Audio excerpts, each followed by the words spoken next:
un projet de gestion intégrée des inondations. loolu daf ci am benn wàll bu am solo bu ñuy wax la connaissance du risque maanaam li tax ñu war a mën a xam luy indi inondation ci biir Sénégal et ci marché boobu ñu ngi taxaw nañ ci buñ ci yàlla eggalee ci jàmm salaam. mais depuis kañ ngeen doon liggéey ci loolu. non loolu ñu ngi si doon liggéey ba 2019 ba fi may waxee yow tey jii léegi avant may ñëw. laa jot quelques observations. mais xam ngeen luy indi inondation ci Sénégal. non dama ne la àdduna day dox jumtukaay yi di dox. ñuy ànd ak moom di dox. fañ ci tolloon suñu xam-xam fañ ci tolloon ña ngi ci doon def lanu mën. tey xarale àgg na fa nga xam ne jàpp nañu ne bu nu yàlla dimbalee ba ñu tëral projet bi daañu am maîtrise complète de la connaissance sur les inondations. kañ ngeen koy tëral. tey may wax ak yow nii am nañu quelques observations de la DCMP sur ce marché. bu ñu yàlla dimbalee marché boobu jeex na bu ñu ko valider rek ñu commencé ko dérouler et am nañu yaakaar ne daañu am une parfaite connaissance du risque d'inondation. mais lan moo tax sa ministre kenn dégg ko ba léegi ci mbir mi. non le ministre il a son quartier général il travaille H24. soo amee ay nit da ngay am suñu confiance. su ma yabalee fii c'est parce que il a confiance en moi. waaw. su demee ba nga xam ne moom moo war a taxaw dina taxaw. parce que quand tu as des hommes aussi il faut les mettre en confiance et en valeur. jàpp naa ne loolu la. mais bi ñu wax assainissement ñu ne assainissement baaxul ci Sénégal ku nekk di wax ne vraiment créé na ci li nga xamante ne moo fi xew ci wàllu mbënd mi yaakaaroon nañu dégg le ministre au moins sax mu dem sur le terrain mais on l'a pas vu. dama ne la. quand tu es avec des hommes il faut savoir les mettre en valeur. man su ma ministre yabuloon fii doo xam kan muy ma dikkee et pourtant je vous ai parlé tout de suite que des gens me connaissent. dans la banlieue des partenaires comme vous. je vous ai parlé tout de suite de Oumar Ndiaye de Kaffrine. donc sunu ministre il a sa stratégie qui est très pertinente et qui nous va de tout cœur dans cette démarche. On le rencontre H24. Là, avant de venir, on en a échangé sur le contenu, sur les informations. Donc je pense que je suis là au nom et pour le ministre. ah waaw d'accord léegi moom en tout cas Sénégalais yi bëggoon nañu ko gis dégg ko mais en attendant. je pense que c'est pas trop tard vous et puis il est très disponible. boobu ba léegi daal Sénégalais yaa ngi ci biir ndox mi assainissement bi gars yaa ngi koy décrier di kenn déggul Serigne Mbaye Thiam moo tax ma jottali ko pour mu mën a génn wax ak askan wi dem ci terrain bi gis ak askan wi nga xam ni ñi ngi ci mbënd mi prévention bu ñu ko waxee dafa fekk ni am ngeen étape bii ngeen jógee dali ci beneen étape mais les Sénégalais ont comme l'impression que Sénégal amul prévention on vit chaque année la même situation. wax naa la léegi le cas de Kaffrine où TFM mi ngi fa woon il y avait même pas encore une pluie dans le cadre de la prévention nous avons réalisé une digue qui a protégé une bonne partie de Kaffrine Kaffrine 2 Nord et Kaffrine 2 Sud il y a pas d'inondation. Et la banlieue. Dans la banlieue est-ce que à Wakhinane vous avez entendu des problèmes est-ce que vous avez entendu des problèmes à Médina Gounass est-ce que vous avez entendu des problèmes Ouest Foire est-ce que vous avez entendu des problèmes RTS. bu tax ñu dégg problème fii am problème. non parce que tout simplement da nga naan la question mooy pourquoi aujourd'hui Kër Massar focalise les inondations. lu tax voilà soo jëlee Kër Massar ci xarale yu ñu toll tey ñun xam nañu ne 408 hectares moo constitué les parcelles assainies de Kër Massar et les 106 c'est des zones d'inondation zone d'inondation mooy fi nga xam ne law la woon wala déeg maanaam fa la ndox mi daan daje. waaw ba léegi mi ngi fay daje. tey dama ne la àgg nañu ba déterminer ñaata pourcentage moo fa nekk ci surface inondable nga jël Kër Massar Mbëbës fu mu nekk Kër Massar la nekk combien de tonnes sont versées à Mbëbës lu ñu versé ci Mbëbës ça c'est facile à comprendre loo fa versé ci poids dafay impacter sur la nappe Mbëbës du mbalit dex la woon bu tudd Mbëbës ñu fay sotti mbalit di fa sotti mbalit mais dex googu on fait une pression sur la nappe pression boobu ñuy def sur la nappe day génnaat feneen mais le fait c'est déjà fait on l'assume apporte nag les solutions l'État a mis le projet 2 le projet 2 c'est exclu les 80% c'est pour Kër Massar. Une bonne partie est réalisée, une autre partie va être réalisée. Ce sera des bassins de rétention, des réseaux secondaires, des réseaux primaires. Et là, on aura à soulager les populations. Mais mënuñu nekk à ce stade quand même de cette affaire-là, des inondations, ngeen ñuy wax on aura dans la projection. Non, parce que non, je suis désolé parce que dama ne dafa ndànk alors que les Sénégalais non, là le président était formel. Le président, oui. Il a érigé Kër Massar en département. mais avant mu koy ériger en département c'était dans les eaux qu'il a promis de faire de Kër Massar le 46e département du Sénégal. Et pourquoi? Parce que tout simplement aujourd'hui vous allez à Kër Massar, vous avez Kër Massar Nord, Kër Massar Sud, des préfets qui sont très proches des populations, qui remontent l'information à temps. Mais cela était très difficile quand Kër Massar était rattaché à Pikine. Ne serait-ce que cela, c'est pour un avantage. Sans compter maintenant les moyens qu'il avait déployés l'année dernière pour Kër Massar et que ku fa dem gis les résultats en termes de réalisation, je veux dire. Réalisation maanaam. Des canaux. Des bassins canaux yi yóbbuwul benn ndox. non bu ñi ñaa ngi patauger boobu ba léegi. le ministre des collectivités territoriales est parti sur le terrain pour dire que voilà ndox mi ngi dem mais ndànk parce que y a trop d'eau. Attends Binta dama ne la Kër Massar. Il y a 2 dorsales mais monsieur Cissé mënoo ñëw di minimiser la situation. yàlla tere parce que les images parlent d'elles-mêmes. pas dans ça parce que man je suis avec des populations. non les questions que moi je veux poser. je veux dire que dama lay wax li nga xam ne aussi c'est la réalité. dama ne la. voilà li état di def dinaa la ko wax yow. mais li nit ñi dund man ak ñoom ñoo koy bokk. parce que ñoom xam nañ ne man li ñuy dund laay dund je suis avec eux pendant H24. oui. man nekkuma bureau nekkuma sama mais nit ñooñu ils veulent des résultats concrets. L'État hier a déclenché le plan Orsec. Oui. mais c'est la même situation. non c'est chaque année le pour plan soulager Orsec, les populations. c'est mais pour soulagement boobu nag la nit ñi sonn par exemple. mënuñu chaque année ñu def plan Orsec. ñu def programme loo xamante ni. on met des programmes d'urgence 15 milliards yoo xamante ne xamuñu sax fu mu jaar. non attends pour fa dem di nga gis fu mu jaar et puis. loolu aussi il faut nit ñi leeral ko. mais le ministre de l'Intérieur était démb ci biir ndox mi la nekk di wax ci biir ndox mi la doon tëmb. oui. nga ne ma bu ñu demee dañ gis lu ñu fa def lan lañ fa def. waxuñu ne lii lañ fa def. Binta dama ne la canalisation yi. ma nga fa la à Kër Massar y a juste un petit problème sur presque 2000 kilomètres 2000 mètres linéaires mu des 250 mètres yi nga xam ne kër ya fa nekk lañ doon protéger. moo tax canalisation bi defuñu jonction boobu sur les 250 mètres moo indi jafe-jafe bi. mais sudul woon tey li ñu doon ragal di sóor kër yooyu ak nan lañ koy xaw a éviter kon def koon nañu 250 yooyu. et puis inondation yàlla moo xam kañ la koy indi. xamuñu ban période la. mais li ñu jàpp ci Dakar inondation yi bu daan ñëw dëgg c'était au mois de septembre. oui donc su yàlla defaroon ñoom seen planning.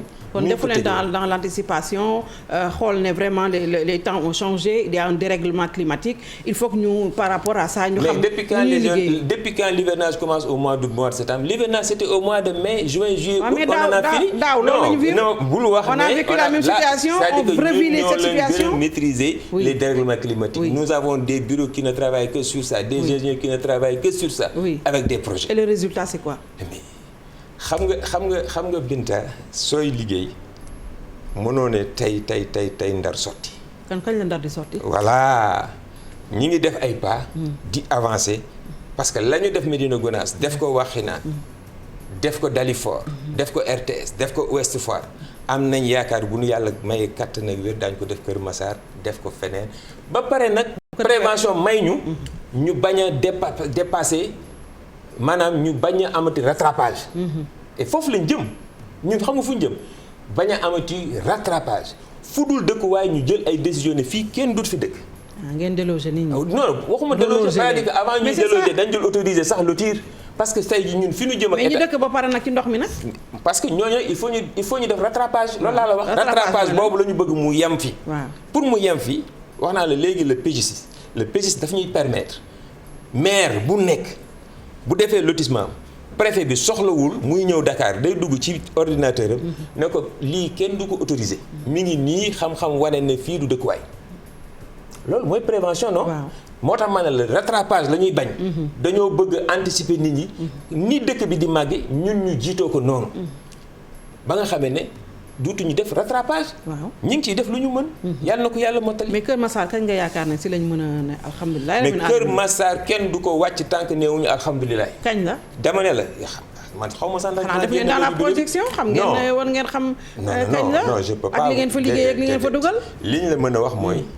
Kër Massar commencé gul sax loo si xamul. c'est l'État qui a pris sur fonds propres. waaw 15 milliards. 15 milliards. dugal ci 7 milliards. waaw et puis loolu aussi il faut ñu leeral ko nit ñi. leeral ko 7 milliards la état bi def en crédit de paiement.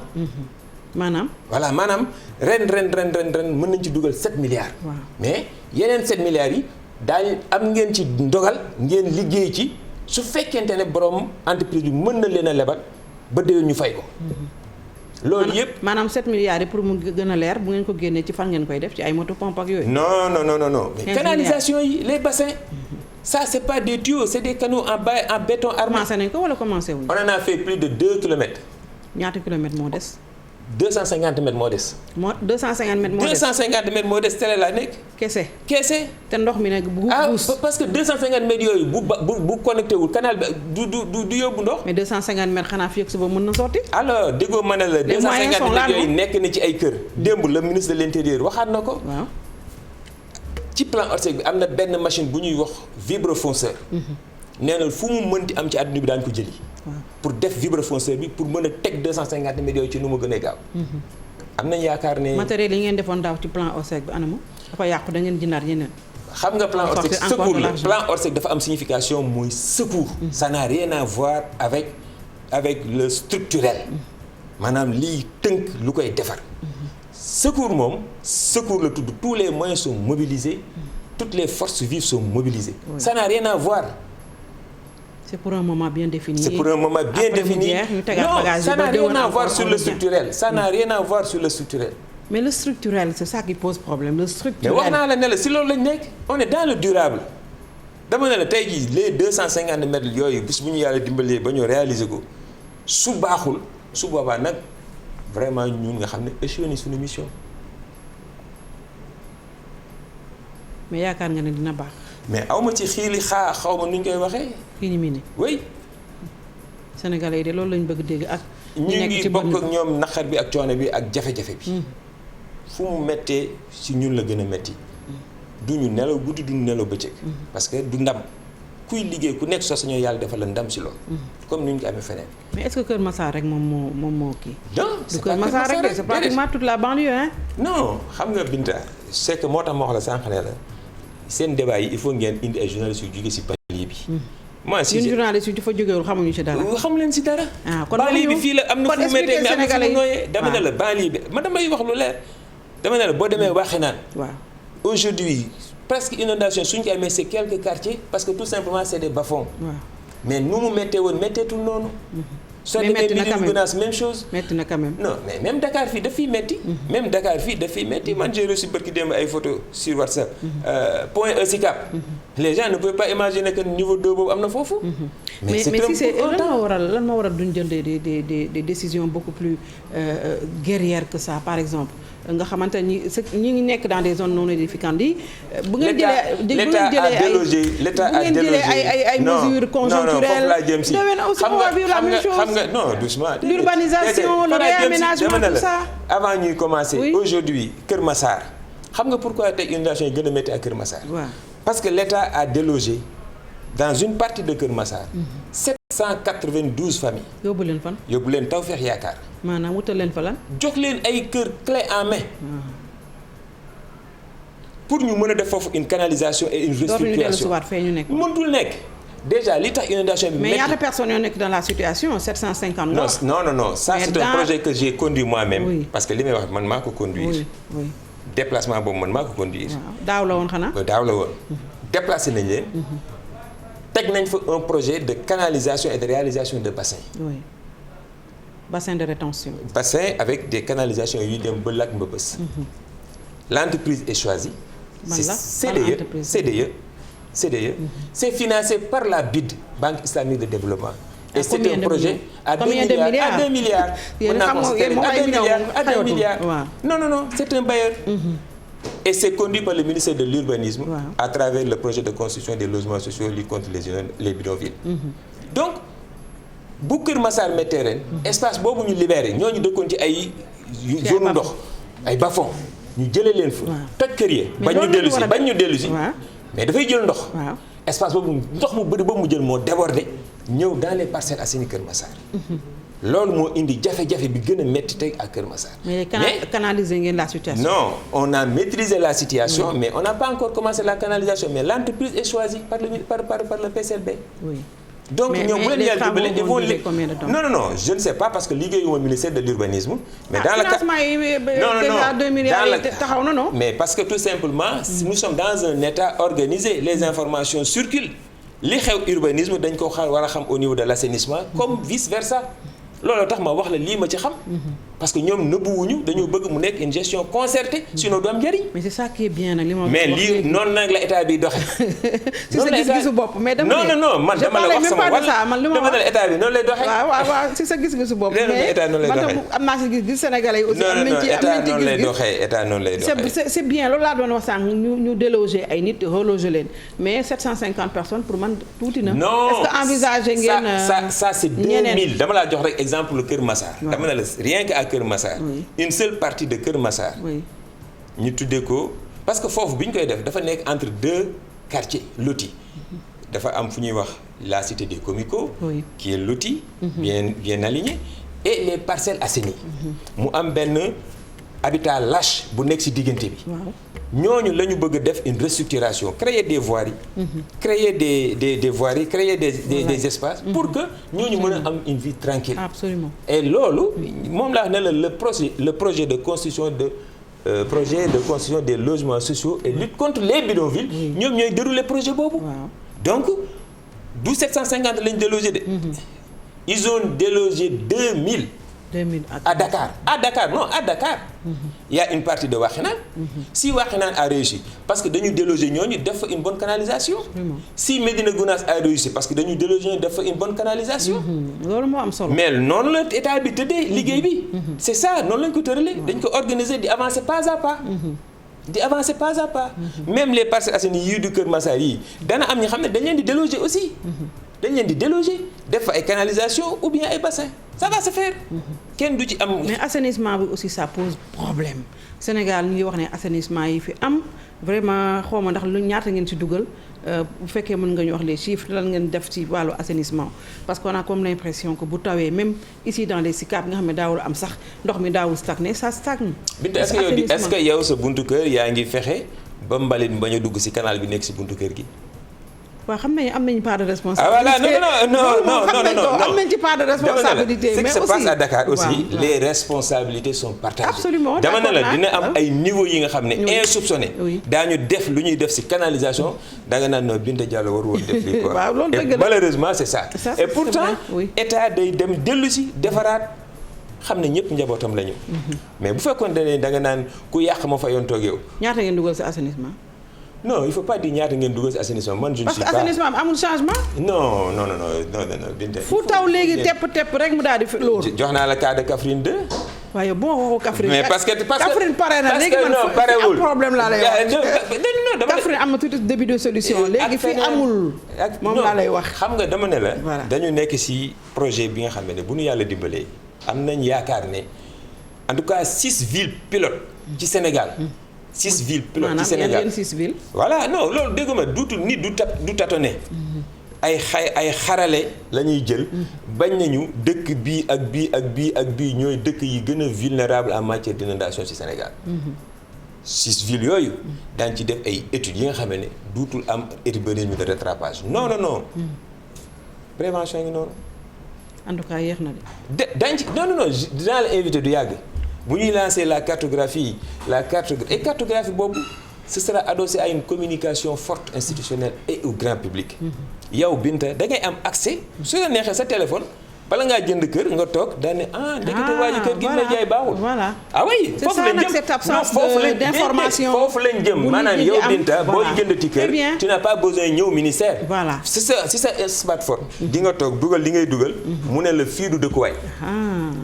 kon nga xam ne ñu ngi liggéey en retard par rapport à la modernité. mais lii ma la wax ñun ñoo koy déroulé nga naan vous êtes en retard. boobu ba léegi nit ñi jënd nañu. mais dama ne la foofu lañ jëm. moo tax ma ne la li ñuy fexe mooy bañ a amati urbanisme de rattrapage. vous êtes toujours dans la projection. non Binta dama ne la le marché là ce matin là am observation au DSMP. waaw.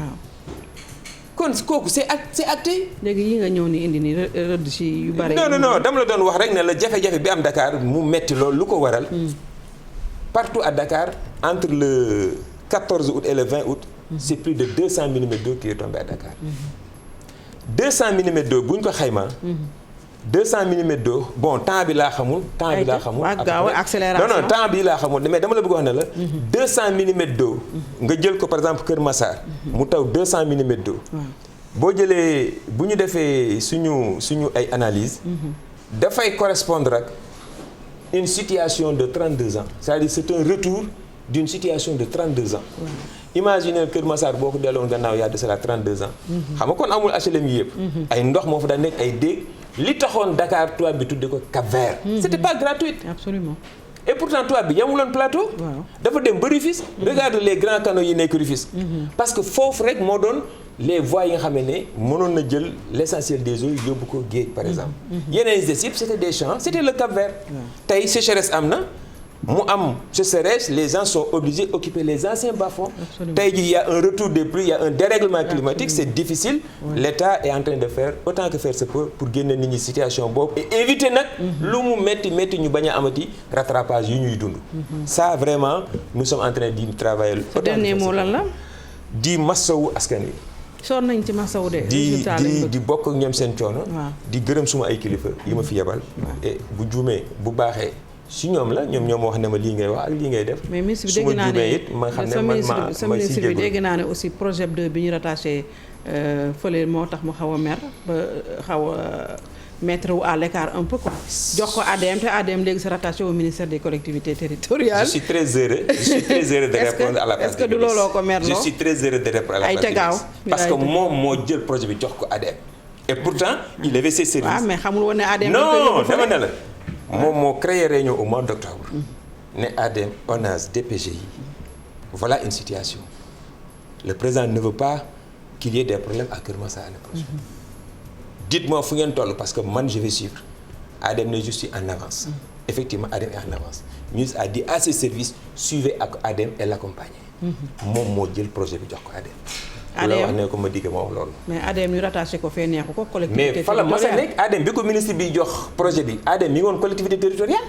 ah oui ADM mosul génn collectivité territoriale. kon mérite moo ko jox. ah waaw kon baax na loolu de la. alors moo tax dégg naa mu ne patt boobu. ba non daanu nga parce que li ma la wax man dama fekkee woon jour boobu. ñu ngi lay gërëm bu baax. man maa am mbégte chef projet directeur prévention.